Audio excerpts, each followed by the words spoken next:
कक्षा 10 का जो है दो चर वाले रैखिक समीकरणों में जो है पार्ट 1 एक वीडियो डाला था हमने। उसमें आपको बताया है A1/A2 वाले सवाल संगत होता है समीकरणों का हल, या फिर बताया गया है कि रेखाएं कैसी होती हैं, प्रतिच्छेद करती हैं, समांतर या संपाती। और फिर तीसरा उसी में बताया था साथ में कितने हल होंगे, एक हल दो हल। तो इसके लिए पार्ट 1 वीडियो डाला जा चुका है इसका कक्षा 10 के लिए, यूपी बोर्ड के लिए। तो इस बार जो है प्रतिस्थापन, बजगुणन और विलोपन भी दोनों समीकरणों को हल करने की ये भी विधि हम वहां बता चुके हैं पार्ट 1 में। अब इस चैप्टर में रह गए थे थ्योरेटिकल सवाल। तो थ्योरेटिकल सवाल में कुछ विशेष टाइप्स हैं, तो हर टाइप का हम एक सवाल आपको बता दे रहे हैं। तो उन टाइप्स में जो है आप क्या करेंगे, एक एक सवाल हर टाइप का पढ़ लीजिए। तो इसे जो पार्ट 2 वीडियो में बना रहा हूं, तो वही दो चर वाले रैखिक समीकरणों में थ्योरी वाले सवालों के लिए बना रहा हूं। तो इसके पहला इसका जो क्वेश्चन मैं बताने जा रहा हूं, देख लो, संख्याओं के सवाल पूछता है। किन्हीं दो संख्याओं के विषय में क्या होता है, तो कहता है कि दो संख्याओं का अंतर 26 है और एक संख्या दूसरी संख्या की 3 गुनी है, तो संख्याएं क्या होंगी कह रहा है। तो इन्हें हल करने का तरीका क्या है देख लीजिए। तो इन्हें हल करने के लिए हम क्या करेंगे, सर्वप्रथम लिखेंगे माना पहली संख्या बराबर x, ठीक है, दूसरी संख्या बराबर आइजन लगा दिया है बराबर y। उसके बाद इसमें दो शर्तें हैं सवाल में। पहली है, कहता है दोनों संख्याओं का अंतर 26 है। दूसरी है कि एक संख्या दूसरी की 3 गुनी है। तो पहली शर्त हम पहले डालेंगे यहां पे। पहली शर्त में क्या है, कहता दोनों संख्याओं का अंतर, पहली आपने x मानी दूसरी y। अंतर का मतलब क्या होता है, घटाना। तो x माइनस y बराबर क्या हो गया आपका 26। ये समीकरण आपकी एक बन गई। फिर उसने दूसरी शर्त में क्या कहा, दूसरी शर्त में कहा एक संख्या दूसरी की 3 गुनी है। तो हमने मान लिया कि x जो है वो दूसरी यानी y की 3 गुनी है, तो x is equal to 3y हो जाएगा। ये जो हमारी समीकरण है ये 2 नंबर हो गई। अब हम क्या करेंगे, क्योंकि x is equal to 3y आ गया है, तो ये दो समीकरणें हमें मिल गई हैं। तो समीकरणों को हल करने की हमने 3 विधियां आपको बताई हैं, विलोपन, प्रतिस्थापन, बजगुणन।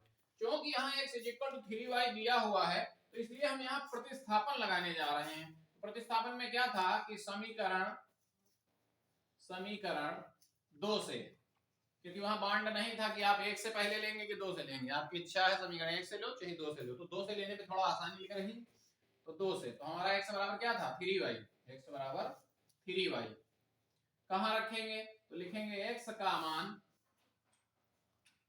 समीकरण 1 में। तो x की जगह क्या रख देंगे, 3y minus y is equal to 26। 3y में y घट गया, हमारा क्या आएगा, 2y इज इक्वल टू 26। 13 आ जाएगा बेटा यहाँ, तो y इज इक्वल टू क्या आ जाएगा, 13। अब ये y का मान हमने कहा था कि आप चाहे 2 में रख सकते हैं, 1 में रख सकते हैं, और या फिर इसे हम तीसरी बना के इसमें भी रख सकते हैं। तो तीसरी, लेकिन हम इसे ना बनाएं क्योंकि दूसरी और तीसरी में फिर फर्क क्या रहेगा, सेम ही सेम है। तो इसलिए हम y का मान कहां रखेंगे, 2 में। 2 में रखोगे बेटा x बराबर क्या था, 3y था, तो 3 इंटू वाई का मान 13, 13 39, x इज इक्वल टू कितने आ गए, 39। तो एक संख्या आपकी 39 आ गई है और दूसरी संख्या क्या आ गई है आपकी, दूसरी संख्या 13 आ गई है। तो यहाँ आंसर आप लिख दीजिएगा x बराबर 39, या फिर ऐसे लिखिएगा पहली संख्या बराबर 39 और दूसरी संख्या जो है आपकी, दूसरी संख्या ये जो आपकी है आइजन लगा दिया 13।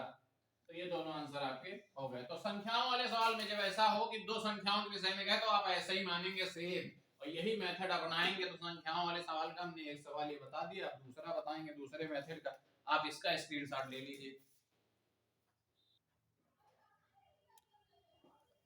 अब देखिए अगला सवाल है आपके लिए, उसी में जो है अब ये भिन्न टाइप का आता, भिन्नों के लिए सवाल पूछता है। तो भिन्नों वाले सवालों में क्या होगा, हमने एक सवाल लिख रखा है कि एक भिन्न 1/3 हो जाती है जब उसके अंश में से एक हटाया जाता है, और यह 1/4 हो जाती है जब उसके हर में 8 जोड़ दिया जाता है। तो भिन्न क्या होगी? ठीक है, भिन्न क्या होगी? तो इसके लिए क्या प्रोसेस है वो हम आपको बताए दे रहे हैं, बड़ी सावधानी से समझ लीजिएगा। पहला सवाल हमने आपको दो संख्याओं वाला बताया है, अब ये अंश हर वाला सवाल बताएंगे। तो भिन्नों का जो भी सवाल आएगा सेम इसी मेथड से लगेगा। तो भिन्न का सवाल देख लीजिए, क्या करेंगे आप पहले। तो सीधा दो प्रकार है, हम मान सकते हैं माना अंश बराबर x, हर बराबर y, तो भिन्न बराबर x बटे y। और या फिर डायरेक्ट भी माना जा सकता है सीधा कि माना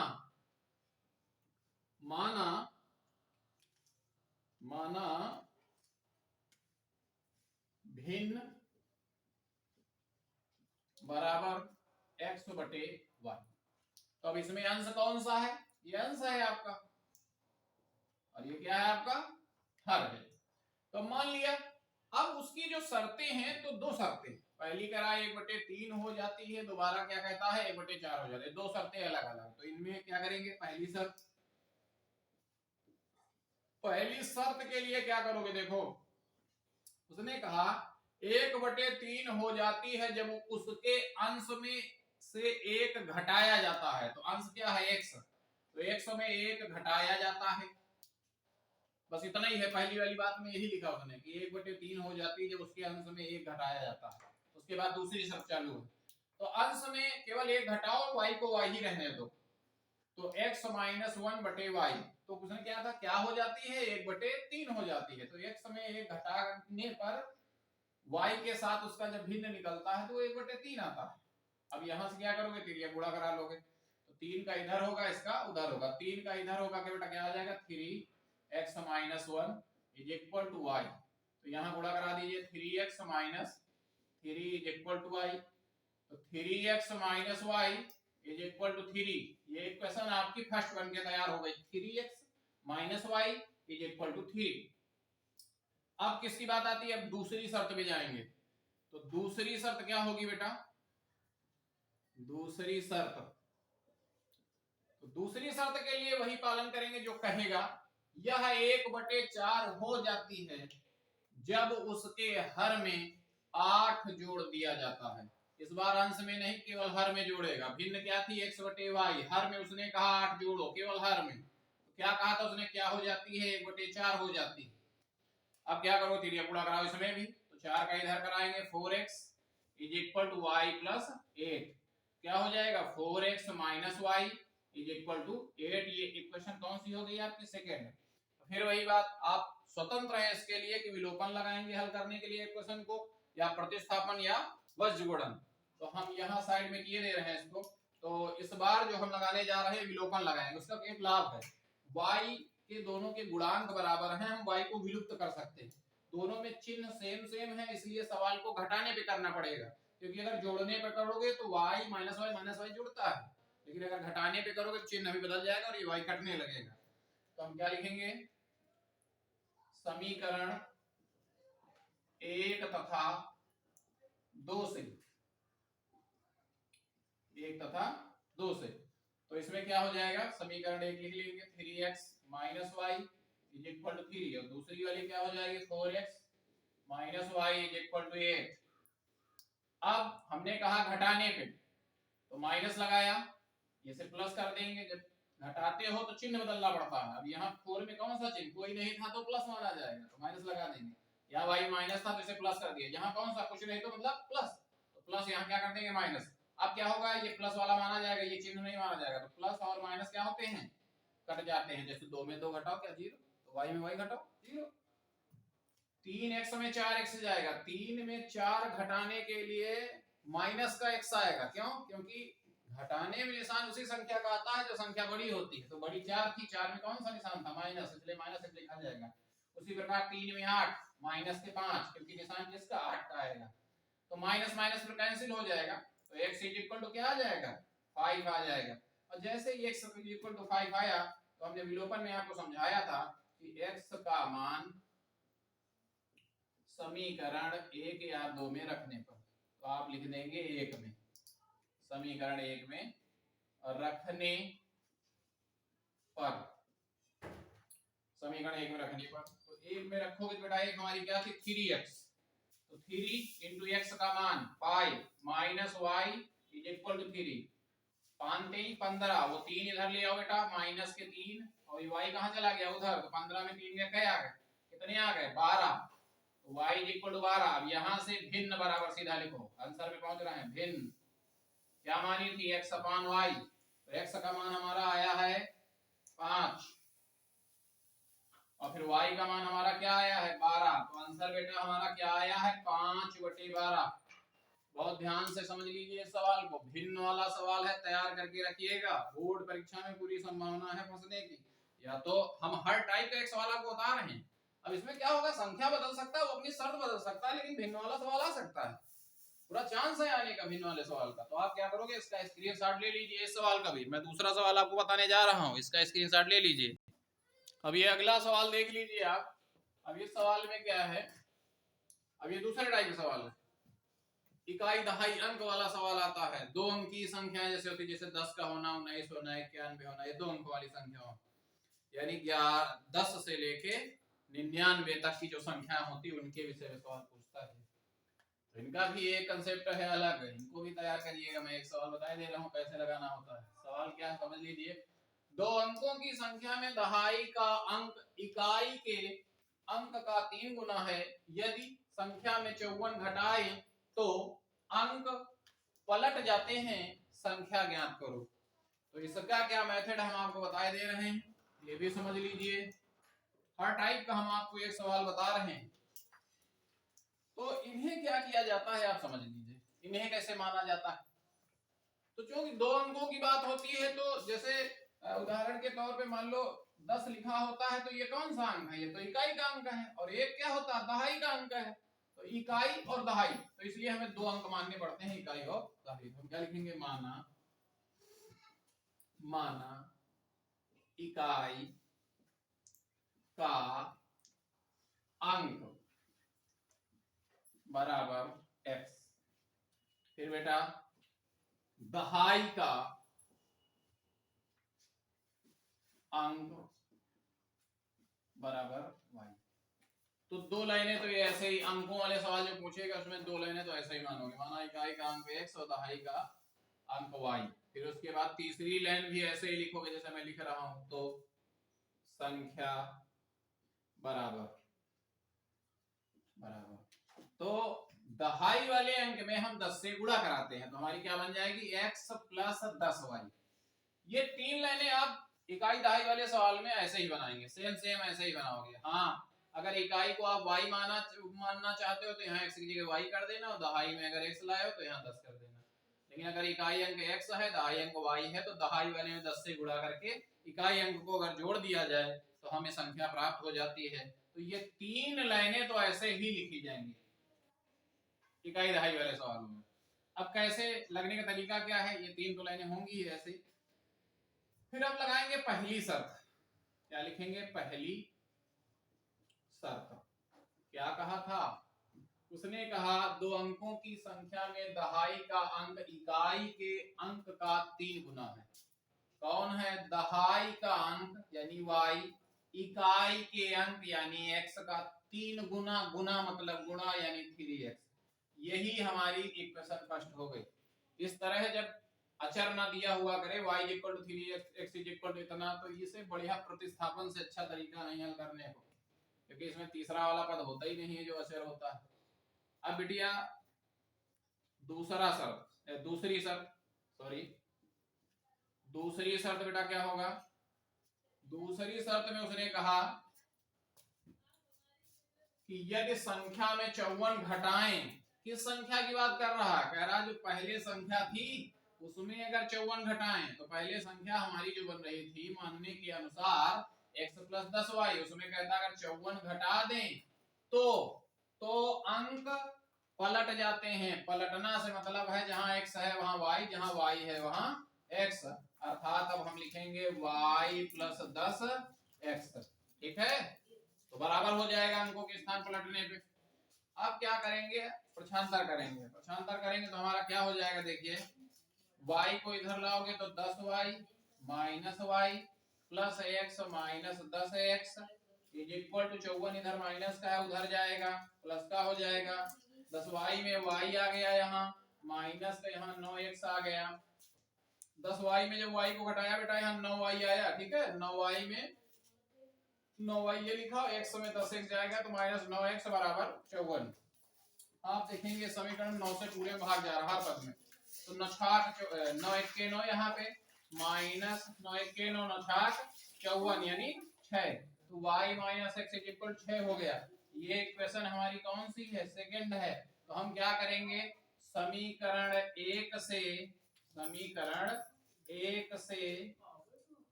y का मान समीकरण इसमें 2 में रखने पर, अब यहां देखिए, तो जब समीकरण 2 में रखेंगे y का मान, तो समीकरण 2 हमारी क्या है, यहाँ y है, y का मान उसने कहा जहां y है वहां क्या भरोगे 3x माइनस फिर आगे क्या है x। अब x के लिए कुछ नहीं रखना, x तो x ही रहेगा, इज इक्वल टू 6। 3x में x घटेगा, कितने बचेंगे बेटा, 2x बचेंगे बराबर 6। 2 से अब ये 2 गुणे में है, कहां जाएगा, बटे में, 2 तिया 6, अर्थात x बराबर जो प्राप्त हुआ कितना आया 3। यही x का मान अब कहां रख दो, 1 में, तो लिखेंगे का मान समीकरण 1 में। तो अब क्या करेंगे, x का मान 1 में रखेंगे तो y बराबर हमारा क्या हो जाएगा, 3 इंटू 3 यानी 9। तो y जब 9 आ गया, x आ गया, y आ गया, तो उसने हमसे पूछी थी संख्या क्या, तो संख्या तुमने मानी क्या थी। तो संख्या लिखने के लिए संख्या बराबर क्या होता है, x प्लस 10y था, मान रख दीजिए बेटा। x का मान हमारा आया 3 प्लस 10 गुणित y का मान 9, तो बेटा आ गया 9 दाहम 90, वो 3 प्लस 90 कुल मिला के जोड़ा तो कितने आए 93। ये आपका आंसर है जो 93 आया है, 93 आपका आंसर है जो आया हुआ है, ये देख लीजिए 93। अब आप इसका स्क्रीनशॉट ले लीजिए, यहाँ कैलकुलेशन आपको दिखाई दे रहा है, x प्लस 10y और फिर नीचे x और y के मान रख दिए हमने, वही x और y की जगह ये जो था इसी में x और y के मान पुट कर दिए, तो 3 प्लस 90 93 कुल हो गए। तो इकाई दहाई वाले सवाल को इसी कंसेप्ट में लगाया जाता है। यहाँ आप स्वतंत्र हैं, विलोपन लगाए, प्रतिस्थापन लगाए, बजूड़न लगाए, जैसी आपकी इच्छा हो वैसे आप लगा सकते हैं। यहाँ पे थ्योरी वाले सवालों में हमारा जहां तक अनुमान है उसमें हो गए हैं। अब जो है एक सवाल ये छूट गए थे पीछे, विलोपन प्रतिस्थापन वगैरह बताने के बाद, ये समझ लीजिए लॉन्ग में आते हैं सवाल, इन सवालों के लिए तैयार रहिएगा। पेपर का पैटर्न बदला हुआ है, 20 विकल्पी आ रहे हैं, 8-8 नंबर के लॉन्ग आ रहे हैं, तो उसके बाद 4-4 नंबर के क्वेश्चन आने हैं आपके 6 क्वेश्चन, और उसके बाद आपका क्या आएगा 2-2 नंबर के आने हैं 5 उत्तरी, तो ये लॉन्ग में आ सकता है आपका 8 नंबर देके जाएगा सीधा। तो इसके लिए इसकी पूरी प्रश्नावली है। अच्छा, इनमें कहता क्या है इन सवालों में, भाषा उसकी क्या होगी आप समझ लीजिएगा, क्योंकि इसके 2 तरीके हैं लगाने के।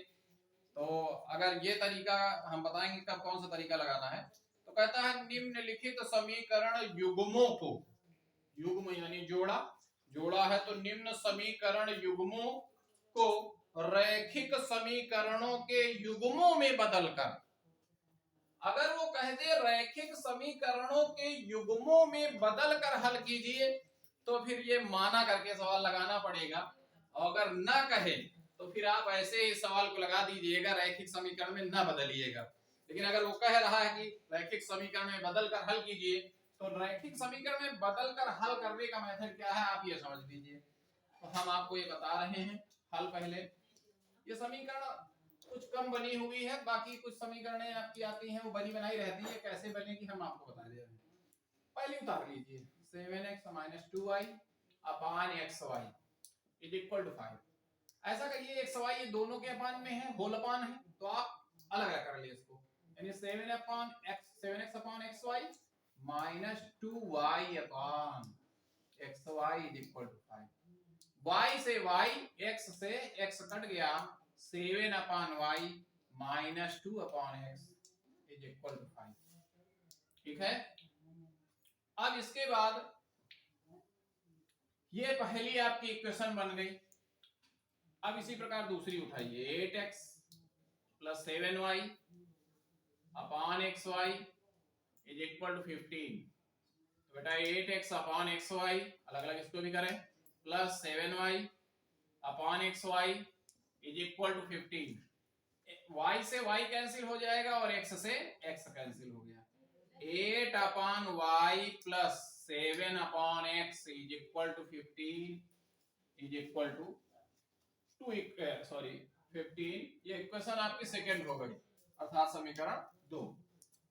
कैसे बदलना है इन्हें रैखिक समीकरण में वो बता दे रहा हूं। तो आप सर्वप्रथम क्या लिखेंगे, यहाँ किए देते हैं वो पार्ट हम आपका माना। क्या मानेंगे, रैखिक समीकरण कैसे बदला जाता है। देखो माना, यहां अगर हम 1/y को p q x y को छोड़ के कुछ और मान लें 1/y को, तो अगर 1/y को हमने m मान लिया तो यहाँ क्या हो जाएगा 7m हो जाएगा। तो हम इसीलिए लिखेंगे कि 1/y is equal to m। और इसी प्रकार दूसरा 1 है 2 लेकिन 1/ ही मानेंगे आप, तो 1/x इज इक्वल टू क्या मान लेंगे m। अब यही माना इसमें पुट कर दीजिए, तो 1 से, तो 1 में जब रखोगे तो क्या है 7/y, तो हमारा क्या हो जाएगा 7, और यहाँ 7 इंटू 1/y ऐसे लिख सकते हैं, 7 इंटू 1/y, बात वही हुई ना, 7/y ही आएगा। तो इस y 1/y को हम किसमें बदलेंगे m में, तो यहाँ क्या आ जाएगा 7m, तो 7m। इसी प्रकार इसमें आएंगे तो minus 2n is equal to 5। ये इक्वेशन थर्ड प्राप्त की हमने। इसी प्रकार सेकंड वाली को चेंज कर लीजिए। तो जब बेटा सेकंड वाली को चेंज करेंगे तो लिखेंगे 2 से, जब 2 से लिखोगे तो दूसरे में 8/y है, तो 8 क्या हो जाएगा, y को हमने क्या माना m, और प्लस 7/x है तो क्या हो जाएगा 7n इज इक्वल टू 15। ये आपकी फोर्थ इक्वेशन है। अब ये दोनों इक्वेशनें आपको हल करनी है, तो हल करने के फिर वही 3 तरीके, विलोपन, प्रतिस्थापन, बचगुणन। तो मैं तो इसे विलोपन से लगाने जा रहा हूँ।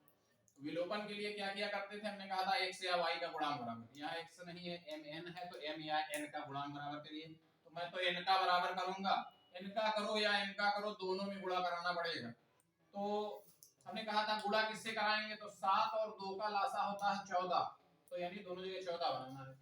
तो यहाँ 14 बनाने के लिए 7 से गुणा और यहाँ 2 से, तो इसमें 7 है, तो हम क्या लिखेंगे समीकरण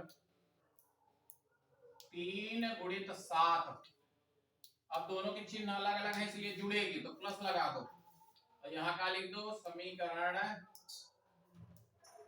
4 गुणित 2, 4 गुणित 2 कर दो। जब 4 गुणित 2 कर दोगे तो क्या हो जाएगा, 4 गुणित 2 करने पे अब इसको लिखो जिससे जिसको गुणा कराना, 7 सती 49 m, 7 सती 49 m माइनस 7 दून 14 n बराबर 7 दूना 35। इसको कराओ 2 से, 2 अट्ठे 16 m प्लस 2 सत्ते 14 n बराबर 15 दूना 30। अब क्या हो जाएगा 49, 9 में 6 गए 3 आए, और 4 में 1 गया 3 आया, 33 m आ गए। और यहाँ ये देखो क्या हो जाएगा, कट जाएगा, जो सॉरी तो क्या हो रहा था, हम लोग जोड़ रहे थे तो जोड़ने पे ये कट गया, तो जब कट गया तो जोड़ने पे है तो इसलिए 9 6 15 के 5 यहाँ से लगे 1 4 1 5 5 1 6 65 है बराबर, उधर क्या बनेगा 30 30 60 65, ये भी बन गया। यहाँ वाला 65 कहाँ जाएगा, बटे में जाएगा, 65 बटे 65 कट गया, 65 65 1 आया, तो m बराबर क्या आ गया 1, m बराबर 1 आ गया। तो m बराबर 1 आया, तो इस m का मान पहले समीकरण 3 या 4 में रख दो। हम लिखेंगे m का मान समीकरण 4 में, समीकरण 4 में, तो 8 इंटू m का मान 1 प्लस 7 इंटू n का मान निकालना है हमें, इसलिए 7n ही लिखें इज इक्वल टू 15। क्या हो जाएगा 7n is equal to 15 -8 7n बराबर 15 में 8 चलेगा, कितने आ गए 8 7 15 7, तो n बराबर 7/7 कैंसिल हो गया, क्या आया 1। फिर उसके बाद उधर के बाद आप इधर देख लीजिए, बाकी बचा जो पद है इधर देखिए। हमने माना था हमारा यहाँ आया है m बराबर 1 और m का माना था हमने 1/y, तो m की जगह हम 1/y पुट करेंगे बराबर 1, तो y क्रिया गुणा करोगे क्या हो जाएगा y इज इक्वल टू 1, एक आंसर आ गया आपका। इसी प्रकार n बराबर हमारा आया 1, n को हमने क्या माना था 1/x, तो इज इक्वल टू 1, तो x इज इक्वल टू क्या प्राप्त हुआ 1, यानी x और y दोनों क्या आ गए 1 1, अर्थात ये रैखिक समीकरणों में बदलकर आपकी ये इक्वेशन हल हो गई है। अब अगर आप इसे चेक करना चाहें कि सही आंसर आए या गलत, तो x और y के यही मान यहाँ पुट करिए, तो 1 7 into 1 y 2 into 1, तो 7 यहाँ है 2 यहाँ, 7 में 2 चले गए 5 बचे, और नीचे 1 into 1 तब भी 1, तो 5 बटे यानी 5/1, तो आपको 5 आएगा, 5 इज इक्वल टू 5, अर्थात ये क्लियर हो गया कि आंसर ये सही है। तो आप इसका स्क्रीनशॉट ले लीजिए। तो ये सवाल भी आपका हो गया इस मेथड से, क्योंकि ये भी लॉन्ग में पूछे जाते हैं। ये जो वीडियो आपका इसमें बना है ये पार्ट 2 रैखिक 2 चर वाले रैखिक समीकरणों में पार्ट 2 है। अब पार्ट 3 इसका नहीं आएगा, इसी में ये पूर्ण हो गया है। अगर कोई सवाल आपको लगते हो टफ लगते हो, अच्छा जो बचे भी होंगे वो जब हम आगे लाइव आएंगे इसके बाद, तो लाइव आएंगे जब परीक्षाओं से पहले, तो उसमें जो है हम आपको जो शेष सवाल हैं वो बता देंगे, जब एक दिन में 2-2 3-3 घंटे की क्लास लेंगे परीक्षा से 4-5 दिन पहले, तो फिर उसमें आपको बता दिए जाएंगे। तो इससे अभी आप रैखिक समीकरणों जितना हो सके आप काम चलाइए इनका। फिर उसके बाद अगला चैप्टर अब हम आपको बताएंगे, जो अगला चैप्टर होगा वो होगा हमारा, इसके बाद आ रहा है द्विघात समीकरण, है ना, चौथा चैप्टर। तो अब इसकी वीडियो आपको मिल जाएंगे, ठीक है, ओके। और चैनल को सब्सक्राइब किया करें भाई, और सब्सक्राइब करने के बाद लाइक भी मार दिया करें, और लाइक करने के साथ साथ शेयर भी किया करें इसे, तो उससे कुछ ज़्यादा से ज़्यादा बच्चों तक ये पहुंच जाएगा।